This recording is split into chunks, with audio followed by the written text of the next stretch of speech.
சத்தியமா தேவையா அவன் மூலக்காரன் எங்க வந்தான்னு தெரியல. நம்ம வீட்டு பருப்பை போட்டு எடுக்கிறான் யாரு.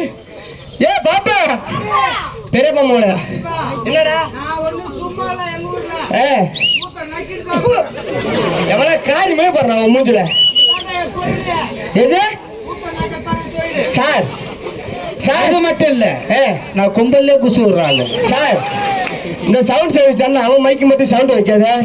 ரெட் கலர் வரி ஏன் வயிறு யாரு முகம் அழகா இருக்குது அவங்க முகம் தான்டா. போற இந்த ஊர்ல ஒரு ஆள் அழகா இருக்காங்க சொல்லு சொல்லு பாப்பா. ஏன் மூஞ்சி பாப்போம் அந்த ஊர்ல